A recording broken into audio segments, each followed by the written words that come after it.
I just wanted to make a quick video because I wasn't actually sure if this would work or not. So this is a River 2 Pro.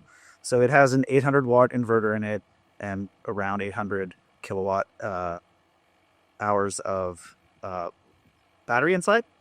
Um, and this is an 8,000 BTU window air conditioner unit. It's very hot. We're in the middle of one of these heat dome kind of heat waves. I've got my old girl here who's older than 15. I'm trying to keep her cool. And so I learned a couple different things.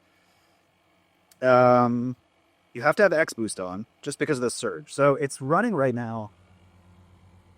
It's only drawing 500 watts, but without the Xboost on, the initial surge would trip off the inverter. So it seems to be able to run it just fine. And then the other thing I've got going on, because there's a blackout right now, is this extension cord kind of goes out through the window and it goes out to the 1,000 watt inverter on my Prius. So I'm literally powering with the pass-through.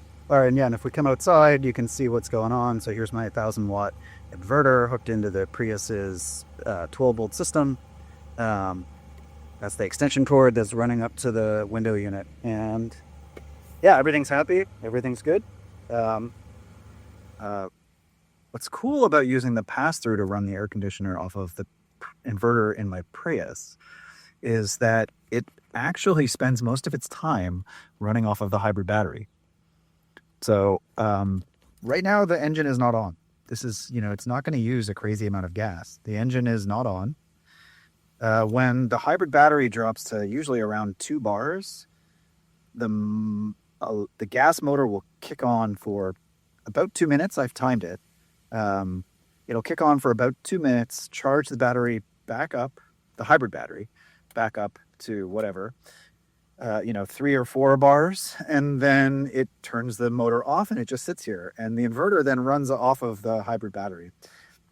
So what's really, really cool is that I'm basically running an air conditioner off of the hybrid battery in my Prius through the 1,000 watt inverter, which actually I don't think could handle the surge of the air conditioner, but the Xboost and the pass-through technology of the River 2 Pro can handle it. So yeah, I've got my Prius out here running in the driveway basically as a gas generator, except for it's very rarely actually using any gas. I'm very, very proud of myself. One thing to know about the pass-through on this, so if you come down and take a look, 600 watts are coming in and 500 are going out to the AC unit. I've actually got it set down to only pull in 100 watts. So one thing to know about the pass-through is it seems to boost it up to like whatever you've set it to come in as well as what's going out. So when I had it set to 700 watts charging, which is sort of what I normally charge it at, and then the AC kicked on, the input went up to like 1300, and it blew it tripped the 1,000 watt inverter in the car. So if you're doing something like this, like where you've got a rated inverter, like 1,000 watt inverter, you do have to make sure that the input coming in is low enough that when the AC unit or whatever else you're powering doesn't exceed what the inverter can handle. So like I said, I've got it only pulling in 100 watts right now, just because I want to make sure that's really low. But with the pass-through, what it means is all of that power is coming from my car, right? The 500 watts that's powering the window unit is coming from my car, from my Prius. Plus an extra 100 watts is topping off the battery. So not only is this not drawing down the battery, it's actually very slowly charging it.